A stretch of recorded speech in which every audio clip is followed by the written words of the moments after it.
नमस्कार, शुभ संध्या। मैं लोपामुद्रा एक बार फिर से आप सबके साथ उपस्थित हूँ एक नई कहानी लेकर। आज की कहानी है चंद्रदेव से मेरी बातें। चंद्रदेव से मेरी बातें कहानी की लेखिका हैं श्रीमती राजेंद्र बाला घोष, जिसे हम बंग महिला के नाम से जानते हैं। श्री राजेंद्र बाला घोष हिंदी की पहली कहानी लेखिका भी हैं। यह कहानी सन 1904 में सरस्वती पत्रिका में निबंध के रूप में प्रकाशित हुई और बाद में इसे संपादकों ने कहानी का रूप दे दिया। यह कहानी हिंदी में लिखी गई पत्रात्मक शैली की पहली कहानी भी है। यह कहानी इसलिए भी महत्वपूर्ण है क्योंकि इसमें 20वीं सदी के पहले दशक के भारत की सामाजिक, राजनीतिक तथा आर्थिक स्थिति का यथार्थ चित्रण भी हुआ है। चलिए देखते हैं कहानी।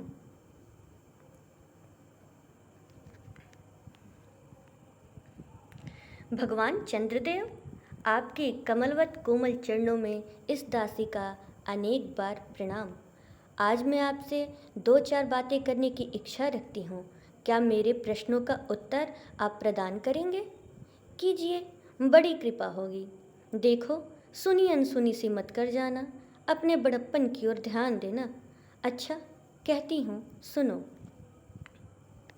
मैं सुनती हूँ आप इस आकाश मंडल में चिरकाल से वास करते हैं। क्या यह बात सत्य है? यदि सत्य है तो मैं अनुमान करती हूँ कि इस सृष्टि के साथ साथ अवश्य आपकी भी सृष्टि हुई होगी। तब तो आप ढेर दिन के पुराने बूढ़े कहे जा सकते हैं। आप इतने पुराने हैं तो सही, पर काम सदा से एक ही और एक ही स्थान में करते आ रहे हैं। यह क्यों? क्या आपका डिपार्टमेंट में ट्रांसफ़र होने का नियम नहीं है? क्या आपकी गवर्नमेंट पेंशन भी नहीं देती? बड़े खेद की बात है। यदि आप हमारी न्यायशीला गवर्नमेंट के किसी विभाग में सर्विस करते होते तो अब तक आपकी बहुत कुछ पदोन्नति हो गई होती और ऐसी पोस्ट पर रहकर भारत के कितने ही सुरम्य नगर, पर्वत, जंगल और झाड़ियों में भ्रमण करते। अंत में इस वृद्ध अवस्था में पेंशन प्राप्त कर काशी ऐसे पुनीत और शांति धाम में बैठकर हरि नाम स्मरण करके अपना परलोक बनाते। यह बड़ी भारी भूल हुई। भगवान चंद्रदेव, क्षमा कीजिए, क्षमा कीजिए। आप तो अमर हैं, आपको मृत्यु कहाँ, तब परलोक बनाना कैसा? ओहो, देवता भी अपनी जाति के कैसे पक्षपाती होते हैं। देखो ना, चंद्रदेव को अमृत देकर उन्होंने अमर कर दिया। तब यदि मनुष्य होकर हमारे अंग्रेज अपने जाति वालों का पक्षपात करें तो आश्चर्य ही क्या है। अच्छा, यदि आपको अंग्रेज जाति की सेवा करना स्वीकार हो तो एक एप्लीकेशन हमारे आधुनिक भारत प्रभु लॉर्ड कर्जन के पास भेज देवे। आशा है कि वो आपको आदरपूर्वक अवश्य आह्वान करेंगे, क्योंकि आप अधम भारतवासियों के भांति कृशांग तो हैं ही नहीं और आपको अच्छी नौकरी देने में उनकी गौरांग जाति कुपित हो उठेगी। और फिर आप तो एक सुयोग्य, कार्यदक्ष, परिश्रमी, बहुदर्शी, कार्यकुशल और सरल स्वभाव महात्मा हैं। मैं विश्वास करती हूँ कि जब लॉर्ड कर्जन हमारे भारत के स्थायी भाग्य विधाता बनकर आवेंगे तब आपको किसी कमीशन का मेंबर नहीं तो किसी मिशन में भर्ती करके वे अवश्य ही भेज देवेंगे, क्योंकि उनको कमीशन और मिशन दोनों ही अत्यंत प्रिय है। आपके चंद्रलोक में जो रीति और नीति सृष्टि के आदिकाल में प्रचलित थे वे ही अब सब भी हैं, पर यहाँ तो इतना परिवर्तन हो गया है कि भूत और वर्तमान में आकाश पाताल का सा अंतर हो गया है। मैं अनुमान करती हूँ कि आपके नेत्रों की ज्योति भी कुछ अवश्य ही मंद पड़ गई होगी, क्योंकि आधुनिक भारत संतान लड़कपन से ही चश्मा धारण करने लगी है। इस कारण आप हमारे दीनहीन क्षीणप्रभ भारत को उतनी दूर से भली भांति न देख सकते होंगे। अतएव आपसे सादर कहती हूँ कि एक बार कृपा कर भारत को तो देख जाइए। यद्यपि इस बात को जानती हूँ कि आपको इतना अवकाश कहाँ, पर 8वें दिन नहीं तो महीने में एक दिन अर्थात अमावस्या को तो आपको हॉलिडे अवश्य ही रहती है। यदि आप उस दिन चाहें तो भारत भ्रमण कर जा सकते हैं। इस भ्रमण में आपको कितने ही नूतन दृश्य देखने को मिलेंगे, जिसे सहसा देखकर आपकी बुद्धि जरूर चकरा जाएगी। यदि आपसे सारे हिंदुस्तान का भ्रमण शीघ्रता के कारण न हो सके, तो केवल राजधानी कलकत्ता को देख लेना ही अवश्य उचित है। वहाँ के कल कारखानों को देखकर आपको यह अवश्य ही कहना पड़ेगा कि यहाँ के कारीगर तो विश्वकर्मा के भी लड़कदादा निकले। यही क्यों, आपके प्रिय सहयोगी दामिनो, जो मेघों पर आरोहण करके आनंद से अटखेलियाँ किया करती हैं, वह बेचारी भी यहाँ मनुष्य के हाथों का खिलौना हो रही हैं। भगवान निशानाथ, जिस समय आप अपनी निर्मल चंद्रिका को बटोर मेघमाला अथवा पर्वतों की ओर से सिंधु की गोद में जा सकते हैं, उस समय यही नीरदवासिनी, विश्वमोहिनी, सौदामिनी अपनी उज्जवल मूर्ति के आलोक प्रदान कर रात को दिन बना देती है। आपके देवलोक में जितने देवता हैं, उनके वाहन भी उतने हैं। किसी का गज, किसी का हंस, किसी का बैल, किसी का चूहा इत्यादि। पर यहाँ तो सारा बोझ आपकी चपला और अग्निदेव के माथे मढ़ा गया है। क्या ब्राह्मण, क्या क्षत्रिय, क्या वैश्य, क्या शूद्र, क्या चंडाल, सभी के रथों का वाहन वही हो रही है। हमारे श्वेतांग महाप्रभुगण को जहाँ पर कुछ कठिनाई का सामना पड़ा, झट उन्होंने इलेक्ट्रिसिटी को लापटका। बस कठिन से कठिन कार्य सहज संपादन कर लेते हैं। और यहाँ के उच्च शिक्षा प्राप्त युवक काठ के पुतलों की भांति मुंह ताकते रह जाते हैं। जिस व्योमवासिनी विद्युत देवी को स्पर्श तक करने का किसी व्यक्ति का साहस नहीं हो सकता, वही आज पराये घर में आश्रिता नारियों की भांति ऐसे दबाव में पड़ी है कि वह छू तक नहीं कर सकती। क्या करे, बेचारी के भाग में विधाता ने दासी वृत्ति ही लिखा था। हरि पदो भवा त्रैलोक्य पावनी, सुरसरी के भी खोटे दिन आ गए हैं। वह भी अब स्थान स्थान में बंधनग्रस्त हो रही है। उसके वक्षस्थल पर जहाँ तहाँ मोटे वृहदाकार खंभ गाड़ दिए गए हैं। कलकत्ता आदि को तो देखकर आपके देवराज सुरेंद्र भी कहेंगे कि हमारी अमरावती तो इसके आगे निरी फीकी सी जान पड़ती है। वहाँ ईडन गार्डन में तो पारिजात परिशोभित नंदन कानन को भी मात दे रहा है।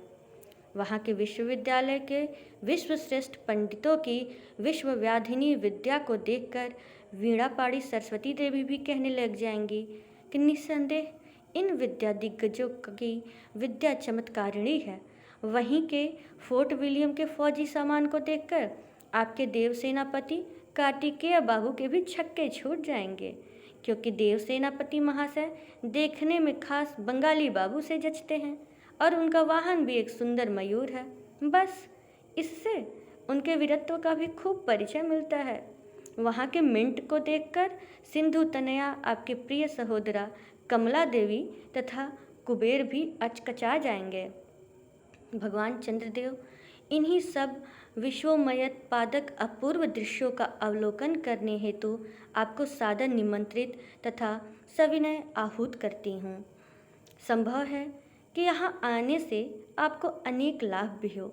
आप जो अनादिकाल से निज उज्ज्वल वपु में कलंक की कालिमा लेपन करके कलंकी शशांक, शशधर, शशलांछन आदि उपाधि मालाओं से विभूषित हो रहे हैं, सिंधु तनय होने पर भी जिस कालिमा को आप आज तक नहीं धो सके, वही आजन्म कलंक शायद यहाँ के विज्ञानविद पंडितों की चेष्टा से छूट जाए।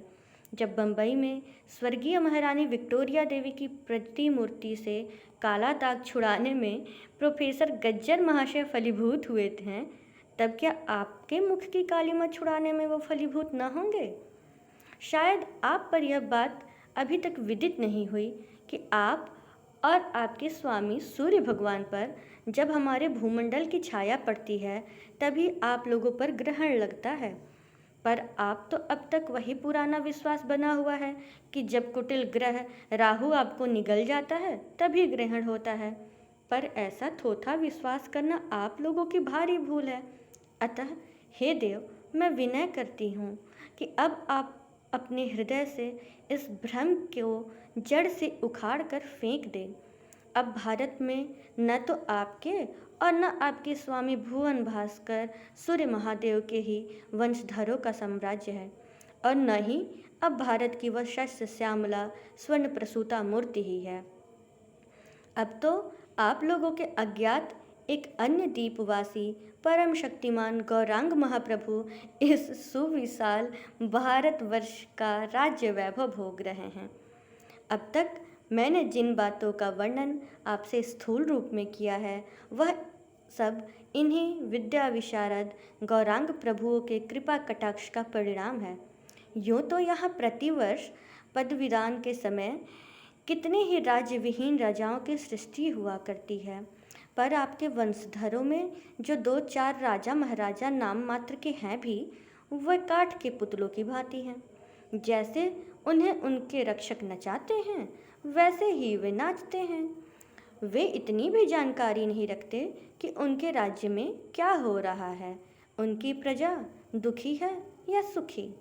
यदि आप कभी भारत भ्रमण करने आए तो अपने फैमिली डॉक्टर धन्वंतरी महाशय को और देवताओं के चीफ जस्टिस चित्रगुप्त जी को साथ अवश्य लेते आए। आशा है धन्वंतरी महाशय यहाँ के डॉक्टरों के सन्निकट चिकित्सा संबंधी बहुत कुछ शिक्षा लाभ कर सकेंगे।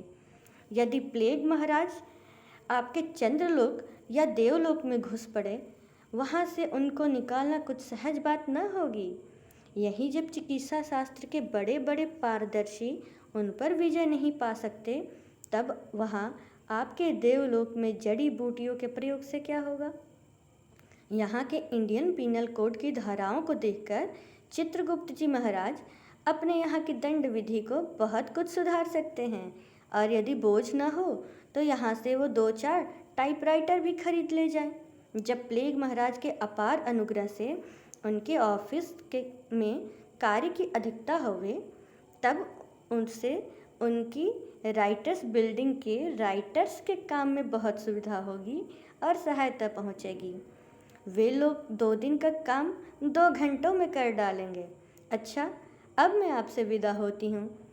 मैंने तो आपसे इतनी सारी बातें कही, पर खेद है आपने उनके अनुकूल या प्रतिकूल एक बात का भी उत्तर न दिया। परंतु आपके इस मौनावलंब को मैं स्वीकार का सूचक समझती हूँ। अच्छा, तो मेरी प्रार्थना को कबूल करके एक दफ़ा यहाँ जरूर आइएगा। आपकी बंग महिला। धन्यवाद। कहानी समाप्त होती है।